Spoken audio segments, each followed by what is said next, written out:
এইমাত্র পাওয়া আবহাওয়ার খুবই গুরুত্বপূর্ণ খবর। আজ রাতে পশ্চিমবঙ্গ সহ বাংলাদেশের পশ্চিমের বেশ কিছু জেলার উপর ধেয়ে আসছে ভয়াবহ তীব্র কালবৈশাখী, প্রচণ্ড বজ্র বিদ্যুৎ সহ ঝড় বৃষ্টি।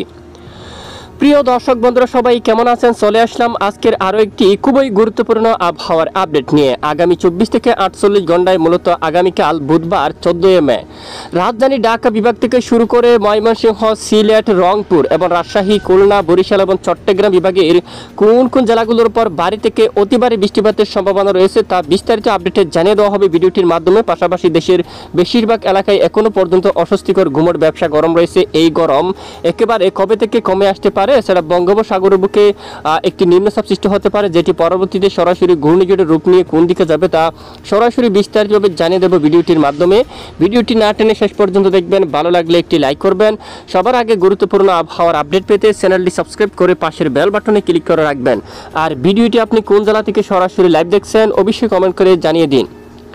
এই মুহূর্তে অপগ্রহ স্যাটেলাইট ইমেজের উপর আমরা সরাসরি দেখতে পাচ্ছি আজ কিন্তু দেখুন পশ্চিমবঙ্গের উপর ব্যাপক আকারে শক্তিশালী ভয়াবহ কালবৈশাখী বজ্রবাহী মেঘ তৈরি হচ্ছে এবং ব্যাপক আকারে বজ্রপাত হতে দেখা যাচ্ছে। তাই অবশ্যই আপনারা সাবধানতা অবলম্বন করবেন। এখানে কাতুয়া অঞ্চল, বোলপুর, গোচাকারা, দুর্গাপুর, এখানে দেখুন শক্তিশালী বজ্রবাহী মেঘ তৈরি হচ্ছে। কি পরিমাণ বজ্রপাত দেখুন, এখানে একেবারে ব্যাপক বজ্রসহ বৃষ্টিপাতের সম্ভাবনা এবং এখানে ভারী বৃষ্টিপাত ঘটিয়ে ধীরে ধীরে সমস্ত মেঘ কিন্তু এখানে দেখুন পূর্ব দিকে আগাচ্ছে এবং দক্ষিণ দিকে আগাচ্ছে। বর্ধমান, আরামবাগ, এখানে চন্দননগর, বাঁকুড়া, পুরুলিয়া সকল জায়গার আকাশ কিন্তু রাতে একেবারে মেঘাচ্ছন্ন হয়ে যাওয়ার সম্ভাবনা।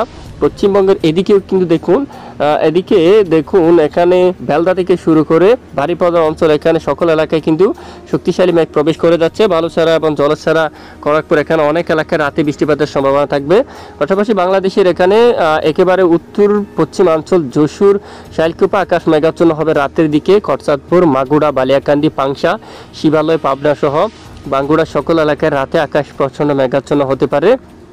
আর এদিকে বরিশাল বিভাগের অনেক এলাকায় সামান্য মেঘের আনাগোনা এবং সামান্য কিছু কিছু এলাকায় বিক্ষিপ্ত বৃষ্টিপাত হতে পারে।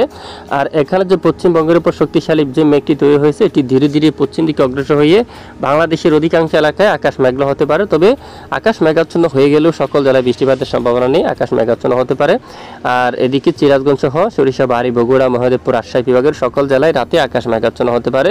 রংপুর বিভাগের আকাশ একেবারে পরিষ্কার রয়েছে। দিনাজপুর, রংপুর, ঠাকুরগাঁও, পঞ্চগড়, এখানে আগামীকাল বৃষ্টিপাতের পূর্বাভাস রয়েছে এবং ময়মনসিংহ বিভাগের অধিকাংশ এলাকায় রাতের দিকে আকাশ পরিষ্কার।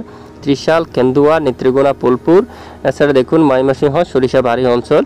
আর এদিকে মৌলভীবাজার সহ কামালগঞ্জ, তারপর কুমারঘাট, খুয়াই এবং ধর্মনগর, কুলাউড়া, এখানে বড়লেখা অঞ্চল, হাইলাকান্দি, এখানে সকল জেলার আকাশ কিন্তু প্রায় পরিষ্কার রয়েছে। আর একেবারে দক্ষিণ উপকূলীয় অঞ্চল চট্টগ্রাম বিভাগের উপর সামান্য মেঘের আনাগোনা থাকতে পারে, তবে এখানেও বৃষ্টিবাহী মেঘ নেই, এখানে কিন্তু আকাশ পরিষ্কার রয়েছে। আর বঙ্গোপসাগরের দিকেও মোটামুটি পরিষ্কার, সামান্য কিছুটা মেঘ তৈরি হতে দেখা যাচ্ছে। আসুন এবার আমরা এক নজর দেখিনি আগামী 24 থেকে 48 ঘন্টার আবহাওয়া কেমন থাকবে। আগামীকাল বুধবার 14 মে সর্বপ্রথম আমরা দেখতে পাচ্ছি শক্তিশালী ভয়াবহ কালবৈশাখী বৃষ্টিপাতের সম্ভাবনা রয়েছে দেশের একেবারে উত্তরাঞ্চলে। উত্তর পূর্ব সিলেট বিভাগের অধিকাংশ এলাকায় শক্তিশালী ভয়াবহ বৃষ্টিপাতের সম্ভাবনা থাকবে।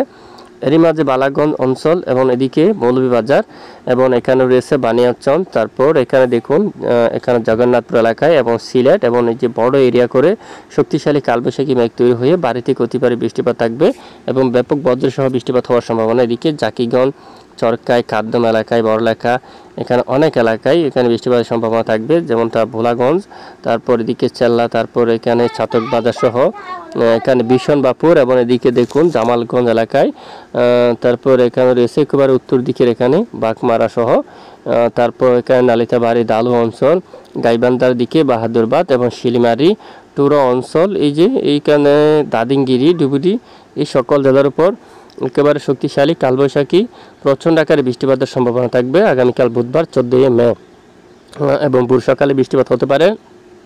পাশাপাশি দেখুন ময়মনসিংহ বিভাগের উত্তরাঞ্চলে বিশনবাপুর সহ নেত্রকোনা, এখানে মাঝামাঝি অঞ্চলে বৃষ্টিপাতের সম্ভাবনা থাকবে। একেবারে গোলাপাড়া, আলিপুরদুয়ার, শিলিগুড়ি এই সকল জেলায় কিন্তু শক্তিশালী বজ্রসহ বৃষ্টিপাত হওয়ার সম্ভাবনা থাকবে। পাশাপাশি এরপরে বৃহস্পতিবার 15 মে নাগাদ নতুন করে আবারও বৃষ্টির সম্ভাবনা দেখা যাচ্ছে একেবারে উত্তর পূর্ব অঞ্চল সিলেট বিভাগের উপর দিয়ে।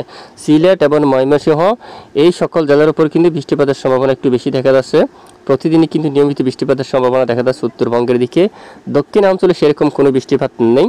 দক্ষিণাঞ্চলে যদি হয় স্থানীয় মেঘ তৈরি হয়ে সামান্য কিছু কিছু এলাকায় বিক্ষিপ্ত বৃষ্টিপাত হতে পারে, যা এক জায়গায় হতে পারে, সেটা বাকি জায়গায় হবে না এরকম পরিস্থিতি। এবং খুলনা, বরিশাল, চট্টগ্রাম আকাশ প্রায় আংশিক মেঘলাইন পরিষ্কার থাকতে পারে। বৃষ্টির সম্ভাবনা কিন্তু খুবই কম, যদিও হয় স্থানীয় দু এক এলাকায়। এছাড়া 15 তারিখ আরও একটি শক্তিশালী কালবৈশাখী ব্যাপক আকারে বজ্রবাহী মেঘ তৈরি হচ্ছে, যেমনটা পাবনার দিকে শাইলকুপা, মেহেরপুর, কাতুয়া এবং সিরাজগঞ্জ, সিংড়া থেকে শুরু করে এখানে বাঙ্গুড়া এলাকায়, তারাস এবং সিরাজগঞ্জ এই এলাকায়, নন্দিনীগ্রাম, বগুড়া, তারপর সরিষাবাড়ি, তারপর জামালপুর, নালিতাবাড়ি, ফুলপুর, জলকাত্র, ময়মনসিংহ সকল এলাকা দিয়ে মেহেরপুর এদিকে এবং বৃষ্টিপাতের সম্ভাবনা বেলডাঙ্গা এই এলাকার দিকে, তারপরে এখানে রয়েছে নাওয়াদা এই এলাকায়। এই যে এখানে সকল জেলায় কিন্তু কালবৈশাখী শক্তিশালী বৃষ্টিপাত হওয়ার সম্ভাবনা এবং রাজধানী ঢাকা সহ। এবং 16 তারিখে বৃষ্টিপাতের সম্ভাবনা দেখুন কোন কোন জেলায়। এরপরে পশ্চিমবঙ্গ সহ বিক্ষিপ্ত বৃষ্টিপাত থাকতে পারে এবং শনিবার 17 তারিখ নাগাদ উত্তরবঙ্গের অনেক এলাকায় কালবৈশাখী প্রচণ্ড ঝড় বৃষ্টিপাত হওয়ার সম্ভাবনা কিন্তু থাকবে। এবং দেখুন একেবারে উত্তরবঙ্গে টুরা, রংপুর বিভাগের অনেক এলাকায় প্রচণ্ড বৃষ্টিপাতের সম্ভাবনা, বাকি এলাকায় মেঘের আনাগোনা থাকতে পারে। এবং এরপরে 17-18 তারিখ এখানে দক্ষিণাঞ্চলে মায়ানমার উপকূলীয় অঞ্চল দিয়ে এখানে কিন্তু মাঝারি থেকে একটি ভারী বৃষ্টিপাত হওয়ার সম্ভাবনা থাকবে। এই দেখুন এখানে প্রচণ্ড আকারে মাঝারি থেকে একটি ভারী বৃষ্টিপাত হওয়ার সম্ভাবনা থাকবে। তো দেখা যাক পরবর্তীতে এর কোনো পরিবর্তন আসলে অবশ্যই আমরা জানাবো। তো ইতিমধ্যে তাপমাত্রা গত কয়েকদিন আগে দেশের বেশিরভাগ এলাকায় গরমের মাত্রা খুবই বেশি ছিল, তাপমাত্রা প্রায় 38 এবং 40 ডিগ্রি সেলসিয়াসে ছিল।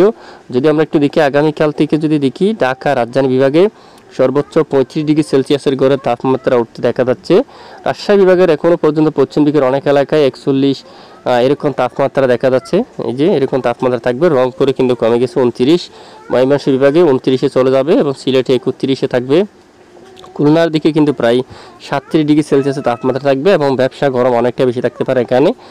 পিরোজপুর, মঠবাড়িয়া, শিবনগর, সাতক্ষীরা এখানে তাপমাত্রা দেখুন 34-37 পর্যন্ত। লালমোহন আর এদিকে সেনবাগ, ফটিকছড়ি উপজেলা, চট্টগ্রাম সকল এলাকায় তাপমাত্রা কমে গেছে অনেকটাই, প্রায় 32 ডিগ্রি সেলসিয়াসের তাপমাত্রা থাকবে। আর পাহাড়ি অঞ্চলের দিকে যদি আসি 34 ডিগ্রি সেলসিয়াস পর্যন্ত সর্বোচ্চ তাপমাত্রা থাকবে। আর বঙ্গোপসাগরে 30 ডিগ্রি সেলসিয়াস পর্যন্ত তাপমাত্রায় কিন্তু অবস্থান করছে। পাশাপাশি এর পরের দিন 15 মে যদি আমরা একটু দেখি, একই ধরনের অবস্থা আমরা দেখতে পাচ্ছি। রাজধানী ঢাকায় 35, তখন কিন্তু রাজশাহী বিভাগের দিকে তাপমাত্রা অনেকটাই কমতে পারে, যেখানে প্রায় 40 ডিগ্রি সেলসিয়াসের তাপমাত্রা ছিল, সেই 40 ডিগ্রি সেলসিয়াস তাপমাত্রা এক ধাক্কায় কমে গিয়ে 32 ডিগ্রি সেলসিয়াসে করে নামতে পারে। এবং কিছু এলাকায় সিংড়া সহ কিছু কিছু স্থানে প্রায় 37 ডিগ্রি সেলসিয়াস পর্যন্ত তাপমাত্রা থাকার সম্ভাবনা। খুলনা, বরিশাল 35-এ, চট্টগ্রামে 33 ডিগ্রি সেলসিয়াসের তাপমাত্রা থাকার সম্ভাবনা কিন্তু দেখা যাচ্ছে। এ হচ্ছে মূলত তাপমাত্রার আপডেট। আর পাশাপাশি পরবর্তী 5 দিনে যে বৃষ্টির পরিমাণ আমরা দেখতে পাচ্ছি, উত্তরবঙ্গে বৃষ্টিপাতের সম্ভাবনা থাকতে পারে, একটু বেশি বৃষ্টিপাতের সম্ভাবনা থাকতে পারে উত্তরবঙ্গের দিকে। বিশেষ করে এখানে দেখুন সিলেটের এদিকে, সিলেট আর বিশনবাপুর, বাঘমারা, মাদান, ময়মনসিংহ, রাজীবপুর এলাকা, রংপুর, তারপর কোচবিহার, গোলাপাড়া, এখানে উত্তরবঙ্গের সকল এলাকায় ভয়াবহ আকারে ভারী থেকে অতি ভারী বৃষ্টিপাতের সম্ভাবনা থাকবে। যা পরের 10 দিনের আপডেটে যদি আমরা একটু দেখি, একেবারে ভয়াবহ ভারী বৃষ্টিপাত থাকতে পারে সিলেট এবং এখানে সিলেট বিভাগের একাধিক জেলায় শক্তিশালী ভারী বৃষ্টিপাতের সম্ভাবনা কিন্তু পরের 10 দিনে উত্তরবঙ্গের অধিকাংশ জেলায় কিন্তু দেখা যাচ্ছে। তো দেখুন, আর ইতিমধ্যে দেখুন এখানে কিন্তু বজ্রপাতও কিন্তু হচ্ছে বর্তমান। এখানে দেখুন এখানে অনেক এলাকায় শক্তিশালী বৃষ্টির মেঘ কিন্তু তৈরি হয়ে গেছে অলরেডি, এবং রাজশাহী বিভাগের অনেক এলাকায় বৃষ্টির মেঘ প্রবেশ করে যাচ্ছে নবাবগঞ্জের দিকে। এদিকে রাতে এই সকল জেলায় কিন্তু শক্তিশালী মাঝারি থেকে ভারী বৃষ্টিপাতের সম্ভাবনা অলরেডি থাকার সম্ভাবনা। আর বায়ুর ঝাপটা মোডে কী আপডেট রয়েছে আমরা একটু দেখি। যদি একটু দেখি, বঙ্গোপসাগর বর্তমান পরিস্থিতি স্বাভাবিক আছে এখনো পর্যন্ত, তেমন শক্তিশালী কোনো ধরনের পরিবেশ দেখা যাচ্ছে না বা দুর্যোগপূর্ণ আবহাওয়া কিন্তু এখনও দেখা যাচ্ছে না বঙ্গোপসাগরের দিকে। এবং আগামী কয়েকদিন আমরা একটু লাইভ ট্রেক করে যদি দেখি, আপাতত কিন্তু ঠিক রয়েছে এখনো পর্যন্ত। যদি একেবারে 20 তারিখের পরে কিন্তু একটি দেখুন নিম্নচাপ শুরু হওয়ার একটি প্রক্রিয়া শুরু হতে পারে, এবং মাসের শেষের দিকে একটি ঘূর্ণিঝড় যদি মহানবীর হুকুম হয় তাহলে উপকূলীয় অঞ্চলে আঘাত করতে পারে। তবে আমরা সেদিকে নজর রাখছি, অবশ্যই সঙ্গে থাকবেন, আমরা জানিয়ে দেবো। এ হচ্ছে আজকের আবহাওয়ার আপডেট। এতক্ষণ সঙ্গে থাকার জন্য অসংখ্য ধন্যবাদ।